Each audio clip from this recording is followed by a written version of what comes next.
नमस्कार, स्वागत है आपका द न्यूज पर और मैं हूं आपके साथ शेरन। देश में होने वाले कई राज्यों में राज्यसभा के उपचुनावों में कांग्रेस के लिए लग सकता है बड़ा झटका और कांग्रेस की तमाम सीटों पर भारतीय जनता पार्टी करेगी जीत हासिल। जी हां, दरअसल हम बात कर रहे हैं पहले उन राज्यों की जहां पर होने वाले हैं चुनाव, जिसमें पहला राज्य आता है हरियाणा और हरियाणा में राज्यसभा के जो उपचुनाव होंगे यहां पर भारतीय जनता पार्टी का नंबर गेम जो है वो अब बदलता हुआ नजर आ रहा है, जहां पर बड़ा झटका कांग्रेस को लग सकता है। जी हां, दरअसल देखिए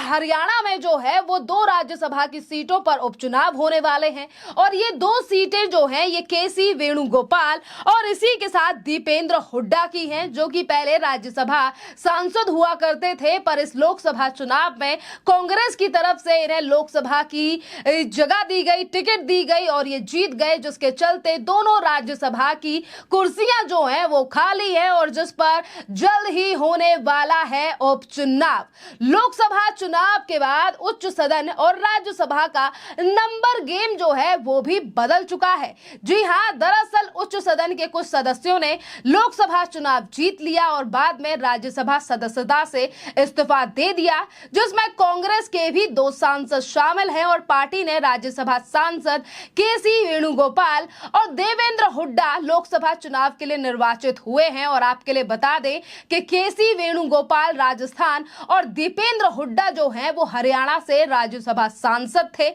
और इन दोनों नेताओं ने जो है वो अब अपने राज्यसभा सीट से इस्तीफा दे दिया है और कांग्रेस के उम्मीदवारों की जीत जो है वो अब संभव जो है वो इन सीटों पर नजर नहीं आ रही है, जिसके चलते अब कांग्रेस के लिए राहें आसान नहीं नजर आ रही हैं राज्यसभा के उपचुनाव पे। जी हां, ऐसे में पार्टी को दो सीटों का नुकसान जो है वो पूरी तरीके से तय माना जा रहा है और क्यों आखिरकार कांग्रेस के लिए ये बड़ा नुकसान होने वाला है वो भी राज्यसभा की सीटों पर, इस पर भी देखिए हम आपको समीकरण से लेकर तमाम चीजों पर और ये नंबर गेम क्या है आखिरकार राज्यसभा का, इस पर नजर डालते हैं। और आखिरकार कैसे केसी वेणुगोपाल और दीपेंद्र हुड्डा की जो दो सीटें हैं इस पर बीजेपी कैसे जीत रही है और कांग्रेस को इन दो सीटों का नुकसान जो है वो तय क्यों माना जा रहा है। देखिए, लोकसभा का उच्च सदन में कांग्रेस का संख्या बल जो है वो 28 सदस्यों का था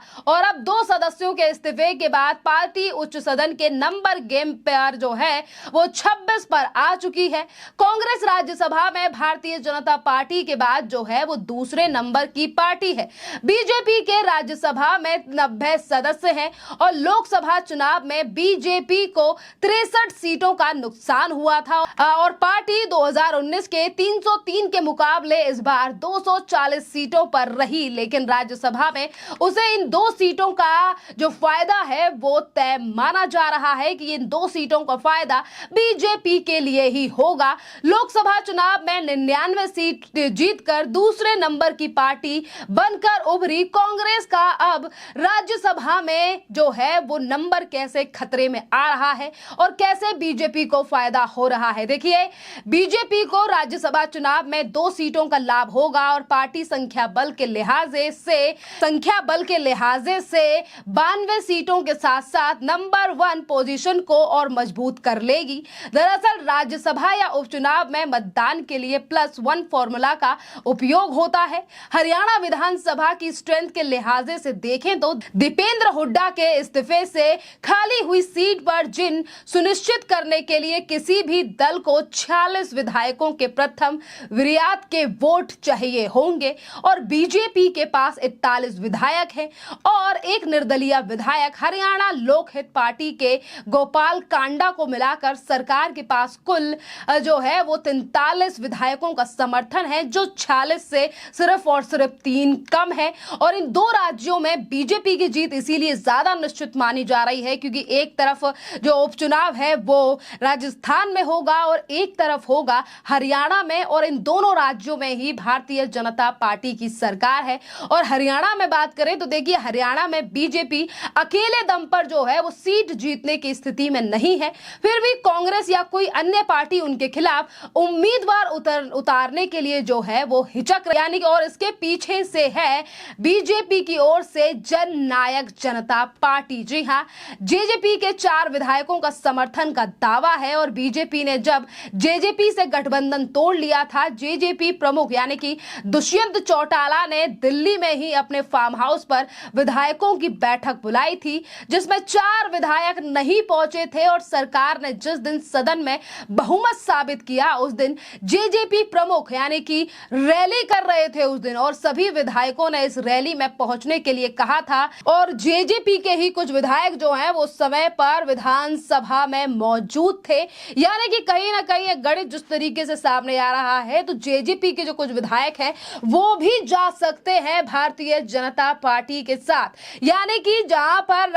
हरियाणा में चुनाव आने वाले हैं, हरियाणा तो छोड़िए, राहुल गांधी इस समय पर गुजरात में हराने की बात जो है वो प्रधानमंत्री मोदी के लिए कर रहे हैं, पर इस विधानसभा चुनाव में तो कांग्रेस का खुद का ही नंबर गेम जो है वो पलटता हुआ नजर आ रहा है, वो भी राज्यसभा उपचुनाव को लेकर। इसी के साथ अगर हम बात करें राजस्थान की, देखिए राजस्थान में पिछले ही कुछ महीनों पहले जो है वो कांग्रेस को हटाकर भारतीय जनता पार्टी ने गद्दी पर जो है विराजमान हुई है और राजस्थान का गणित ये कहता है कि राजस्थान में भी अब तस्वीर जो है वो बदल चुकी है। सूबे में अब बीजेपी की सरकार है। राजस्थान विधानसभा की स्ट्रेंथ यानी कि स्ट्रेंथ जो है वो 200 सदस्यों की है। सूबे के एक कोटे की सीट जीतने के लिए 101 विधायकों के प्रथम वरीयत के वोट चाहिए होंगे और इसी के साथ 199 सीटों के साथ चुनाव में ही बीजेपी को 115 सीटों पर जीत मिली थी, जो जीत के लिए बहुत ज्यादा जरूरी से कहीं अधिक है। एक तरफ तो सिर्फ 101 विधायकों की जरूरत है, वहीं बीजेपी के पास जो है वो 115 विधायक हैं। और वहीं अगर हम बात करें खड़गे की, देखिए कांग्रेस अध्यक्ष जो कि राज्यसभा में नेता प्रतिपक्ष हैं और वहीं लोकसभा में राहुल गांधी नेता प्रतिपक्ष है, पर यहां पर जो है अगर इन 2 उपचुनावों में बीजेपी जीत जाती है तो यहां सवाल ये भी उठ रहा है क्या खतरे में पड़ सकती है मल्लिकार्जुन खड़गे की कुर्सी। जी हां, दरअसल कांग्रेस के अध्यक्ष मल्लिकार्जुन खड़गे जो कि राज्यसभा में नेता प्रतिपक्ष हैं, राज्यसभा में कांग्रेस के 26 सीटों पर आने से उनकी विपक्ष के नेता की कुर्सी भी संकट में पड़ सकती है। राज्यसभा में विपक्ष के नेता का दर्जा बनाए रखने के लिए या पाने के लिए सदन की कुल स्ट्रेंथ का 10% संख्या बल होना चाहिए और राज्यसभा में विपक्ष के नेता के लिए यह नंबर 25 है। कांग्रेस के सदस्य जो हैं वो सिर्फ 26 रह चुके हैं। जरूरी संख्या बल से सिर्फ एक ही जो सदस्य है वो अधिक है कांग्रेस के पास। ऐसे में अगर पार्टी से 2 सदस्यों का कार्यकाल पूरा हो जाए या फिर वो किसी कारण के वश उस समय पर जो है यानी कि सदन के सदस्य नहीं रहते हैं या फिर उनकी सदस्यता रद्द हो जाती है, तो ऐसे में कांग्रेस के से यानी कि कांग्रेस की 25 से कम हो सकती है और ऐसे में खड़गे का नेता प्रतिपक्ष पद पर बने रहना जो है वो काफी ज्यादा मुश्किल होगा। और कांग्रेस नेता गुरदीप संबल ने कहा है कि हम जो है वो अंक गणित पर काम कर लिया है, विपक्ष के नेता को जो है किसी भी तरीके का कोई खतरा नहीं है। वहीं दूसरी तरफ अगर हम बात करें तेलंगाना से कैसे नुकसान की भरपाई जो है वो पार्टी कर सकती है, राजस्थान और हरियाणा से हो रहे 2 सीटों के नुकसान की भरपाई के लिए जो है वो कांग्रेस की नजर तेलंगाना जैसे राज्य पर है, क्योंकि तेलंगाना में जो है वो कांग्रेस की ही सरकार है और तेलंगाना में देखिए सूबे की सीटों पर राज्यसभा चुनाव हुए तो पार्टी के जीतने की संभावनाएं मौजूद हैं। भारत राष्ट्र समिति यानी कि बीआरएस के राज्यसभा सांसद केशव राव के इस्तीफे को कांग्रेस ने इसी रणनीति से जोड़कर देखा जा रहा है। केशव राव के इस्तीफे से खाली हुई सीट पर कांग्रेस के उम्मीदवार की जीत जो है वो तय है और ऐसे में कांग्रेस की स्ट्रेंथ जो है वो भी उच्च सदन में 26 से बढ़कर जो है वो 27 हो सकती है। जिस तरीके का गणित राजस्थान और हरियाणा में लगाया जा रहा है, अगर इसी गणित को देखें तेलंगाना में, तो यहाँ पर जो है वो कांग्रेस जो सीटें 2 गंवा रही है वो तेलंगाना से उसके पास आ सकती है। खैर, इस पूरे मामले पर आपकी जो भी राय हो आप हमें कमेंट कर जरूर बताइए। धन्यवाद।